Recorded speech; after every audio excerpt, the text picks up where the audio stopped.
Bismillahirrahmanirrahim. Assalamualaikum warahmatullahi wabarakatuh. Alhamdulillahirrabbilalamin. Wassalatu wassalamu ala asrofil anbiya'i wal mursalin wa ala alihi wa ashabihi ajmain, amma ba'd.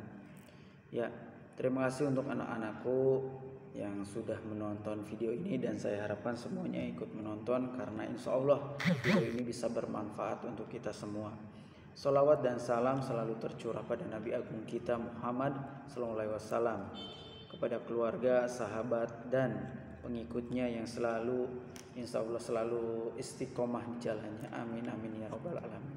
Ya, untuk hari ini saya akan membahas tentang perilaku yang sesuai dengan Pancasila.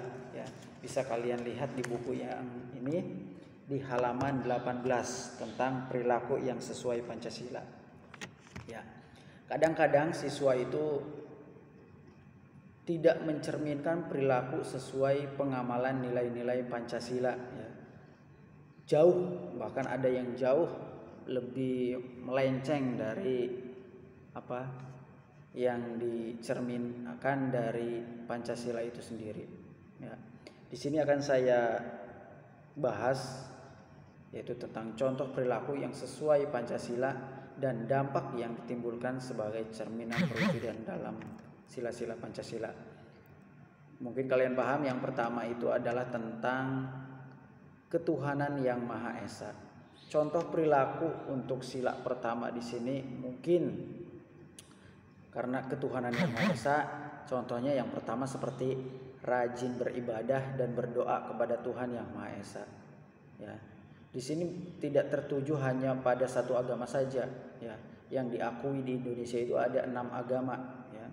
Ada 6 agama. Jadi dari 6 agama itu contoh perilakunya adalah rajin beribadah dan berdoa kepada Tuhan yang Maha Esa.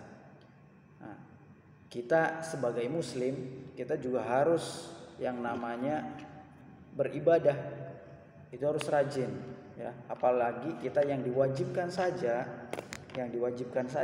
itu satu hari satu malam itu ada 5 waktu. Sholat subuh dari bangun tidur, ya, sholat subuh, terus sholat zuhur, sholat asar, sholat maghrib, sholat isya, itu yang wajib, ya. Wajib artinya di sini harus dikerjakan. Kalau kita sudah balik, kalian sudah balik belum? Insya Allah kalian sudah balik. Kalau kelas-kelas SMP, insya Allah sudah balik, ya. Itu wajib. Kalau tidak, nanti ya dosanya kita yang nanggung sendiri, ya. Karena wajib itu tidak bisa ditinggalkan, harus dikerjakan. Itu kalau di agama kita. Nah, selain rajin beribadah dan berdoa kepada Tuhan yang Maha Esa, yang kedua contohnya adalah menghormati teman dari agama lain yang sedang beribadah, ya. Kita harus menghormati, jadi saling menghormati. Kalau kita mempunyai teman yang beda agama dengan kita, kita harus menghormati, ya. Tetap kita berteman itu tetap, ya. Tapi untuk urusan ibadah, urusan agama, kita masing-masing. Cuman kita saling menghormati. Tapi kalau untuk urusan dunia, kita mungkin bisa bekerja sama. Contoh mengerjakan matematika, ya. Kita boleh minta bantuan kepada teman kita yang beda agama dengan kita. Kalau kalian merasa dia ternyata pintar matematikanya, boleh. Itu kan untuk urusan dunia. Tapi kalau untuk urusan agama, ya itu tidak bisa campur. Karena apa? Agama mereka ya mereka, agama kita ya agama kita. Ya, itu seperti itu. Itu contoh dari ketuhanan yang Maha Esa atau sila yang ke-1. Sekarang contoh sila yang kedua tentang kemanusiaan yang adil dan beradil. Contohnya yang pertama yaitu berteman dengan siapa saja tanpa membeda-bedakan, ya. Artinya tanpa membeda-bedakan itu kita sadar bahwa Indonesia itu adalah negara yang keberagamannya sangat banyak dari segi budaya, suku, agama, ras, dan juga bahasa, ya. Bahasa itu kan sangat beragam sekali, ya. Jadi kita tidak boleh berteman dengan yang hanya satu ras saja dengan kita, atau mungkin satu agama saja dengan kita, atau mungkin yang hanya satu bahasa saja dengan kita. Tidak. Kita semuanya teman, ya. Jadi tidak boleh yang namanya memilih-milih. Itu contoh yang pertama. Yang kedua adalah tidak mengganggu teman yang sedang beribadah, ya. Sebenci-bencinya kita terhadap orang lain, kita benci karena dia tidak seiman dengan kita, dia tidak seagama dengan kita. Jadi pas lagi beribadah diganggu sama kita, itu tidak boleh, ya. Tidak boleh. Terus tidak bergunjing, ya, itu. Terus menghormati bapak dan ibu guru atau menghormati ustadz dan ustazah yang ada di sekolahan. Itu contoh yang sila yang kedua. Sila yang ketiga apa? Persatuan Indonesia. Contohnya ikut serta dalam kegiatan masyarakat bersama-sama. Itu contoh kecil seperti ini. Ada kerja bakti di lingkungan rumah kalian, ya. Di lingkungan rumah kalian itu ada kerja bakti pagi, contohnya jam 7. Nah, kalian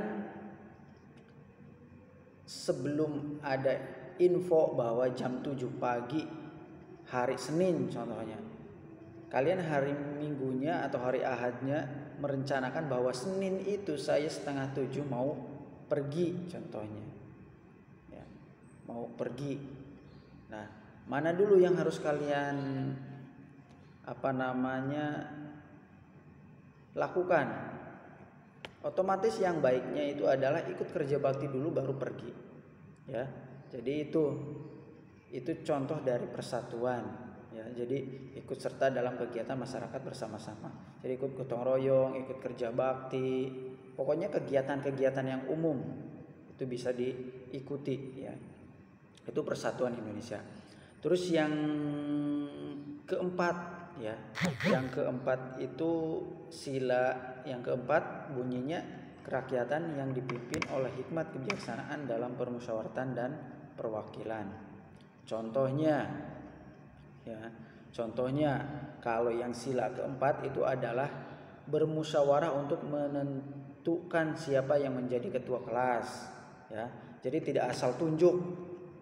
Kalau sekarang itu kan ada pemilihan presiden, pemilihan kepala daerah. Nah, itu contoh dari sila keempat, ya. Itu contoh dari sila keempat. Jadi bermusyawarah. Terus menghargai pendapat orang lain, walaupun kita tidak suka dengan pendapat orang lain, kita tetap harus menghargai, ya. Tidak boleh marah-marah, oh kamu tidak sependapat dengan saya nggak mau, malah dimusuhin. Itu tidak boleh, ya. Jadi harus tetap menghargai pendapat orang lain atau pendapat omongan dari orang lain. Itu jadi nanti bisa dimusyawarahkan, bisa dibicarakan. Itu. Terus yang terakhir adalah keadilan sosial bagi seluruh rakyat Indonesia. Contoh perilaku di sila kelima itu contohnya adalah menghormati hak orang lain, ya, menghormati hak orang lain, suka menabung dan tidak bergaya hidup mewah. Itu adalah sila yang kelima. Terus perilaku yang ditunjukkan oleh contoh bisa yang bisa dilakukan oleh kita, ya, bisa mempelajari budaya, baik hanya sekedar mengenal atau bisa juga dengan ikut mempraktikannya dalam kehidupan kita. Itu contoh dari sila keadilan. Terus mengajarkan kebudayaan itu kepada generasi penerus sehingga kebudayaan itu tidak musnah dan tetap dapat bertahan. Kadang-kadang